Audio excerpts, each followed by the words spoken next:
Boa noite para você. Terça-feira, 26 de abril de 2022, Polícia Federal realiza nova operação para colher provas em investigação sobre a compra de respiradores pelo Consórcio Nordeste durante a pandemia da Covid-19. O caso tramita hoje no Superior Tribunal de Justiça por suspeita de envolvimento do governador da Bahia, Rui Costa Pimenta. E cresce o número de ocorrências de golpes virtuais no estado Potiguar. O comparativo dos primeiros meses de 2022 com 2021 mostra um aumento de 1.900%. Você vai ver também. Aumento de casos de dengue, zika e chikungunya pode estar relacionado à pandemia. Casos suspeitos da Covid-19 podem ter mascarado as estatísticas da Aedes aegypti. E a nossa entrevista hoje será com o advogado Edson Lobão. Ele atua no caso do jovem Eliel, assassinado no último dia 9 de abril em Mossoró. A suspeita é de que o assassinato tenha sido por homofobia. Essas e outras notícias vamos conferir juntos no Band Cidade, que começa agora.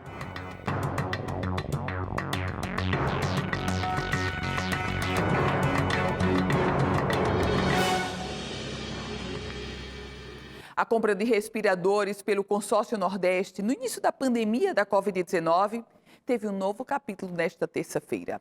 A Polícia Federal cumpriu hoje 14 mandados de busca e apreensão como parte da operação que investiga a compra de respiradores pelo Consórcio Nordeste durante a pandemia. Os mandados foram cumpridos na Bahia, São Paulo, Rio de Janeiro e Brasília. O repórter da Band News FM, Alan Dantas, acompanhou de Salvador e traz as informações para a gente. A operação foi deflagrada nas primeiras horas da manhã de hoje em Salvador. Um dos mandados foi cumprido nesse prédio de luxo no Corredor da Vitória. Os policiais federais e agentes da Controladoria Geral da União saíram do local com bolsas e materiais recolhidos. A Operação Cianose é mais um passo na investigação que apura a compra de 300 respiradores feita pelo Consórcio Nordeste durante a pandemia. Outro mandado foi na residência do ex-secretário estadual da Casa Civil, Bruno Dauster, responsável na época pela negociação da compra dos respiradores. O Consórcio Nordeste comprou os equipamentos com custo de mais de 48 milhões de reais. Os respiradores seriam utilizados em caráter de emergência para atender pacientes com a Covid-19 e, segundo a investigação, não foram entregues para os estados da região. O governador Rui Costa disse hoje que tem grande interesse em esclarecer o assunto. Ninguém mais ansioso do que eu para que esse processo avance e se conclua. E eu tenho que demonstrar e comparar. Nós tivemos 2 processos de compra frustrados. Um de uma empresa americana e outro de um grupo no Brasil. Do processo na justiça americana já foi concluído, o Estado já teve o dinheiro de volta. Na justiça brasileira se arrasta quase 2 anos e eu confesso que eu até entenderia e bateria a palma se hoje os responsáveis estivessem sendo presos. Mas eu não consigo entender uma busca e apreensão 2 anos depois. Em junho de 2020, a Polícia Civil da Bahia deflagrou uma operação e prendeu 3 pessoas envolvidas com a Hempcare, empresa que vendeu e não entregou respiradores ao Consórcio Nordeste. Por que o Ministério Público da Bahia pediu a soltura dos bandidos que roubaram o Estado? Por que a juíza concordou com isso? Eu fico me perguntando, porque se queria remeter para a Justiça Federal, não precisa ter soltado. Em nota, o Consórcio Nordeste afirmou que a compra dos equipamentos seguiu todos os requisitos legais e que foi vítima de fraude. O grupo diz ainda que segue aguardando a apuração, julgamento e punição dos responsáveis, além da devolução do dinheiro aos cofres dos estados.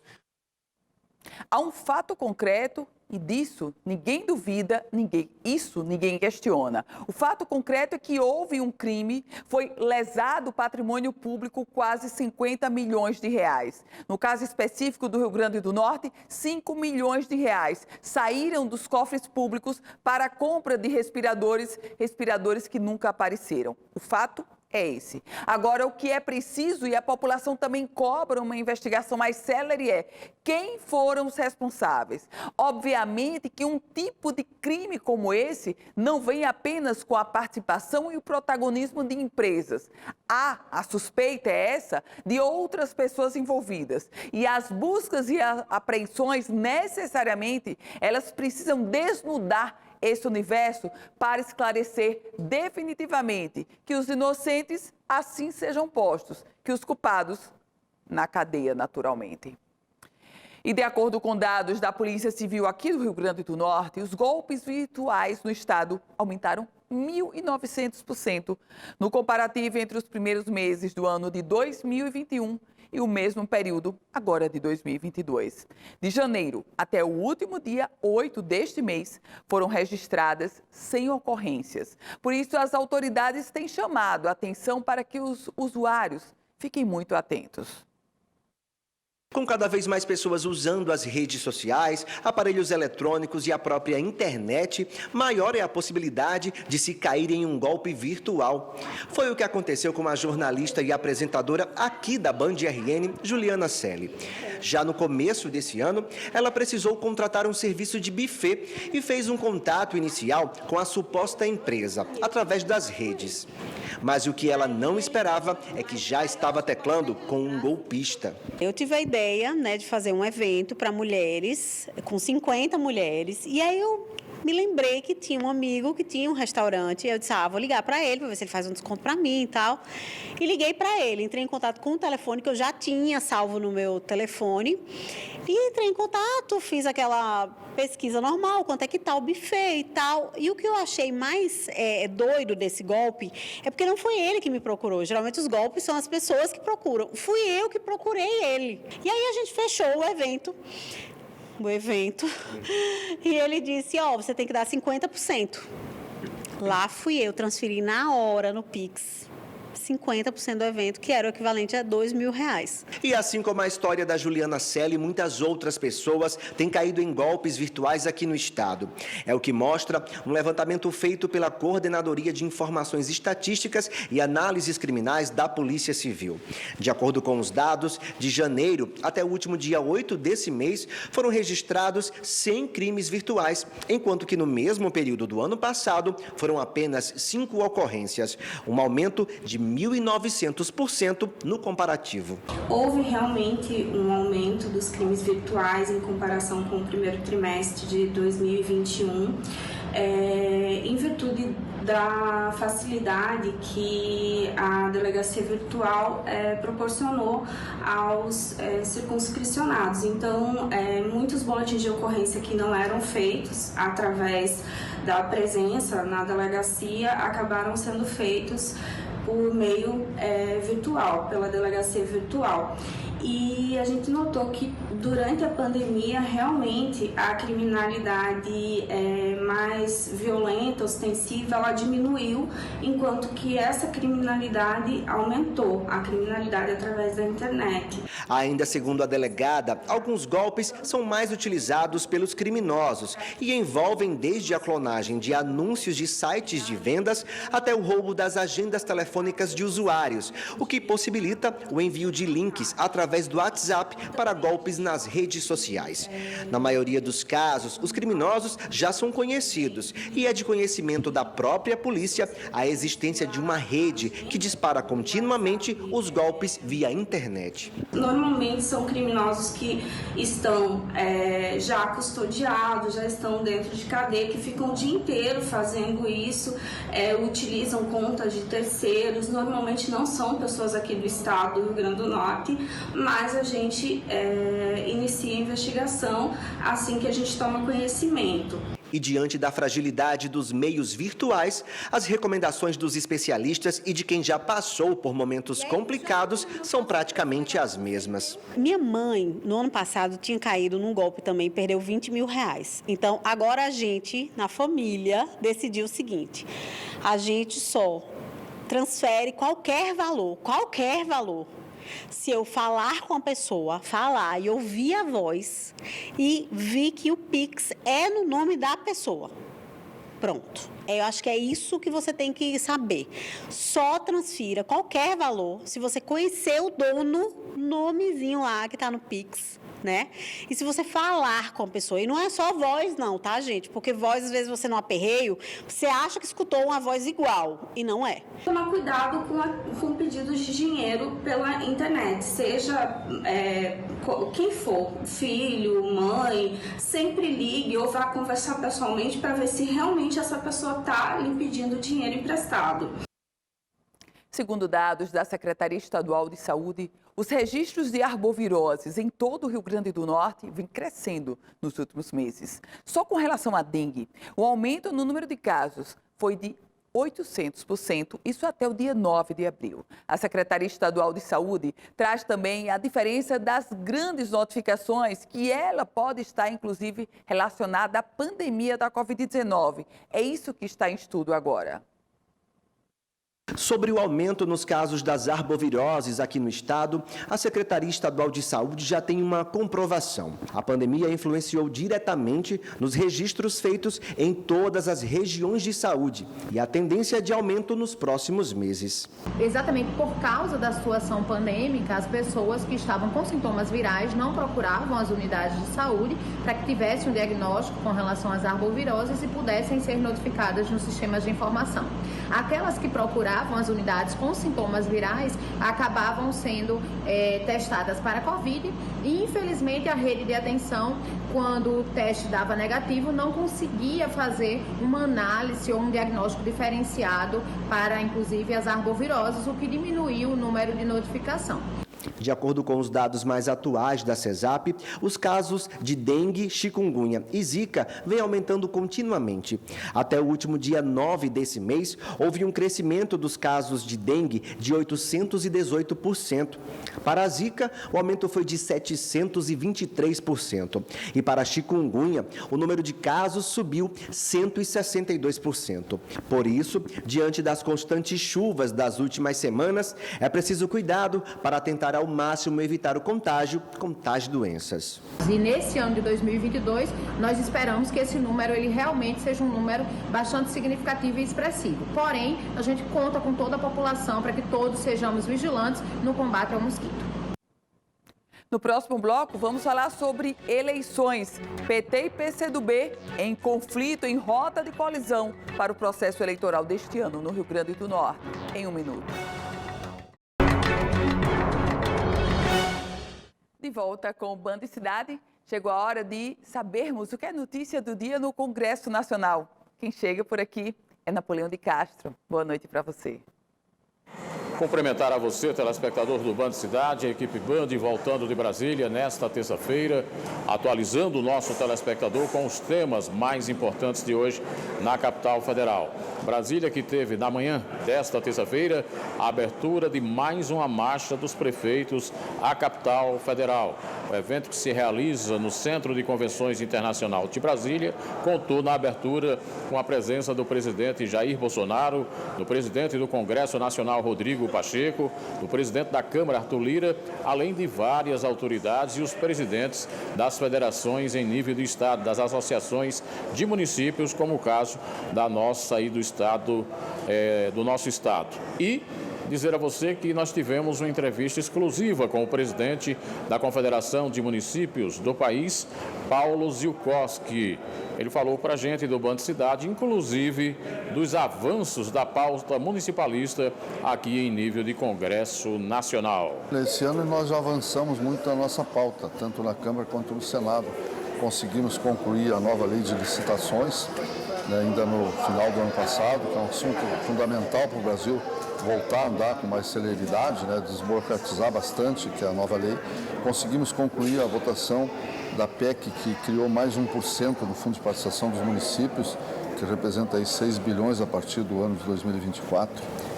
Também foi concluída a questão do refinanciamento das dívidas da Previdência, que é um valor gigantesco, que hoje assola muitos municípios, lógico que está em processo de implantação, vários outros temas que conseguimos adiantar e temos agora ainda algumas pautas, que são muitas também, mas mais prioritárias, para concluir. Então, são assuntos dessa envergadura que nós estamos discutindo na marcha e a mobilização para o restante da pauta, que é bastante extensa por área específicas. Presidente da Confederação Nacional de Municípios, Paulo Zilkowski, em entrevista à equipe Band Natal. De Brasília, Napoleão de Castro.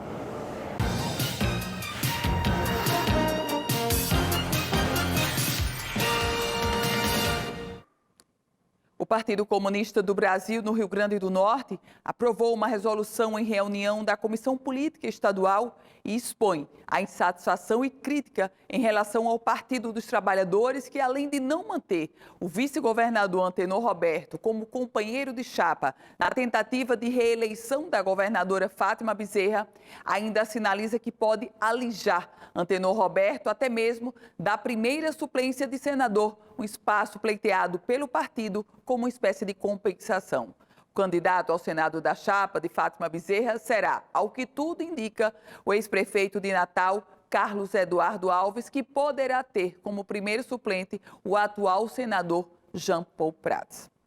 O plano A do PCdoB era Antenor Roberto ser candidato a vice na chapa de Fátima Bezerra. O plano B seria ele aceitar a primeira suplência na chapa de Carlos Eduardo Alves. Para o PCdoB, não vai dar nem o plano A, nem o plano B. O PT praticamente já selou a chapa majoritária que buscará ou que tentará a reeleição de Fátima Bezerra. E nesse contexto, o PCdoB foi posto ao lado ou à margem. Há um contexto que você pode se perguntar.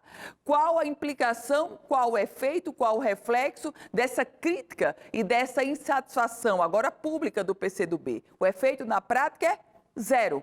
Quem está comandando a sucessão é Fátima Bezerra. Ela que definiu a chapa, que fechou os aliados. O PCdoB agora chora um leite que há muito já foi derramado. E o que vai poder buscar como contentamento é apenas uma chapa proporcional, que essa, aliás, já está quase fechada também. Tem que apressar o prazo.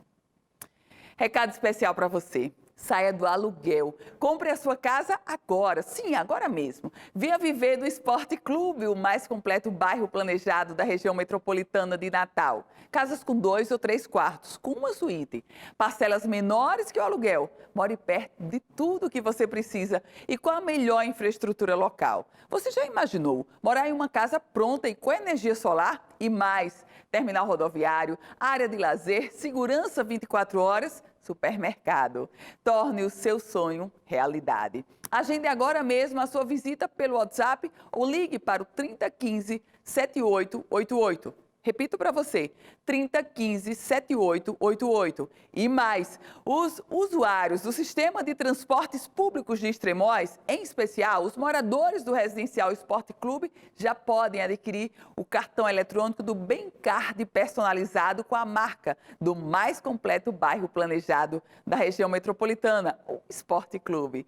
É mais um serviço disponibilizado pela Barreto Júnior Construções para os seus clientes. O Bemcard facilitará mais a vida do usuário do transporte público, oferecendo comodidade e segurança. Acesse o site bemcard.com e conheça os benefícios do Bemcard. Esporte Clube, onde viver é mais que morar. E atenção, em breve, grande inauguração do Esporte Clube Natal. No próximo bloco, você acompanha comigo uma entrevista com o advogado Edson Lobão, ele que atua no caso do jovem Eliel, assassinado no último dia 9 de abril em Mossoró, suspeita homofobia. O Band Cidade volta em um minuto. De volta com o Band Cidade e agora a gente conversa ao vivo com o advogado Edson Lobão. Ele que atua defendendo, representando a família, o caso do advogado Eliel Ferreira, que foi assassinado na cidade de Mossoró no dia 9 de abril. Eliel que há uma suspeita de que ele pode ter sido vítima de homofobia. O delegado trabalha com 2 linhas de investigação. O assassino, confesso, diz que confundiu Eliel com um criminoso. Já a outra linha de investigação é apontando de que o crime foi motivado por homofobia. Doutor Edson já se encontra comigo. Boa noite, bem-vindo, doutor Edson.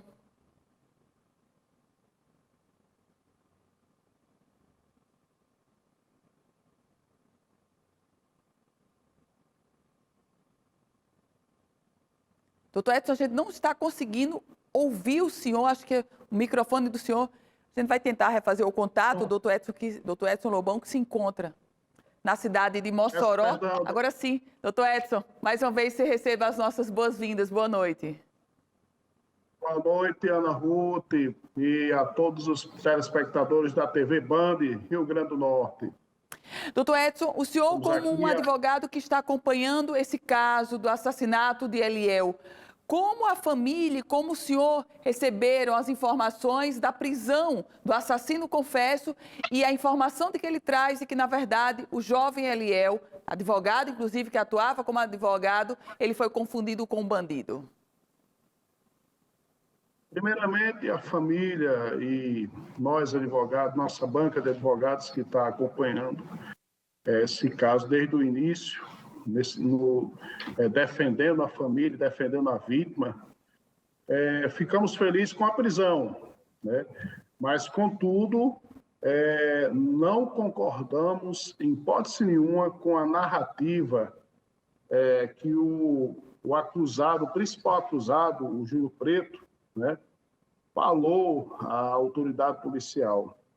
Não nos convence, em hipótese nenhuma, o que ele o interrogatório dele. Ele falou aqui inúmeras inverdades.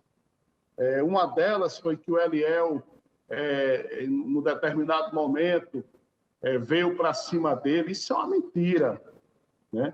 O que aconteceu, na verdade, é que ele estava bebendo desde cedo com os seus comparsas, que é o Bebé, conhecido, o Josenberg, conhecido como Bebé, estava bebendo também com o Nenê. Esses dois, no determinado momento, já à noite, né, por volta de 9 horas, saíram da mesma residência onde eles estavam lá bebendo, né, estavam ingerindo bebida alcoólica, foram até o casal de companheiros, foram até onde estava o Eliel e o Lucas, abordou os dois, certo? O outro, pelo que nós sabemos, já estava mais à frente. Foi tudo combinado, a realidade é essa, nós não temos dúvidas. A narrativa do Júlio Preto não nos convence, não prospera.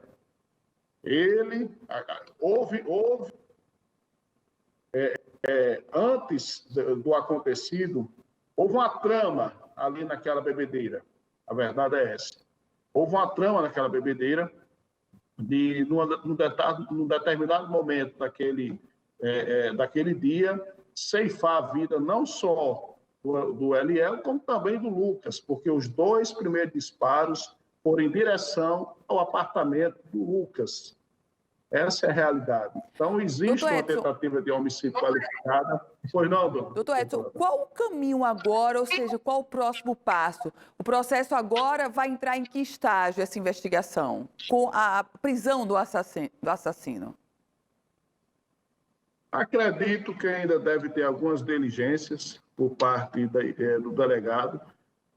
Os advogados também vão requerer algumas diligências, porque o último ato foi a oitiva da mãe do José Vieira, né? Que é justamente o que segurou o Eliel lá na frente. Talvez, não, se ele não segura o Eliel talvez tivesse escapado da morte, né? Então, acredito que nós ainda vamos pedir algumas diligências, vamos aguardar o indiciamento, segundo o delegado, entrega o inquérito até sexta-feira. Se não for o que nós estamos esperando, nós iremos sim pedir novas diligências. Existe também um fato muito triste que nós veio ao nosso conhecimento, que quando o Eliel já estava estirado no chão, morto, uma determinada senhora, chutou o corpo do Eliel. Isso nos trouxe mais indignação. Nós gostaríamos também de apurar essa situação, saber quem foi essa senhora que praticou esse ato tão desumano, né? Mesmo após o Eliel ter sofrido uma morte tão triste, ainda foi chutado por essa senhora depois que estava morto já no solo. Então, o caminho agora é esse. Não acreditamos na versão do Júnior Preto, que ele confundiu o Eliel com assaltante. Isso não prospera, não existe isso. Certo? O Eliel estava juntamente com o Lucas na frente do apartamento do Lucas, conversando com duas pessoas normais. Ele não se conformava, ou ele não aceita a orientação sexual das outras pessoas.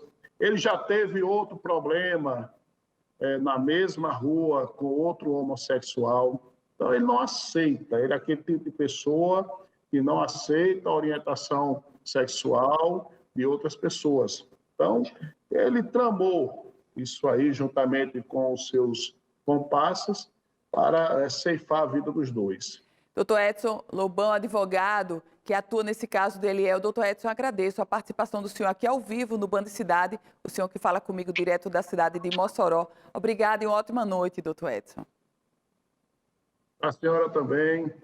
Estamos à disposição para esclarecer até o final. Obrigada. Esse processo. Muito obrigado, doutora.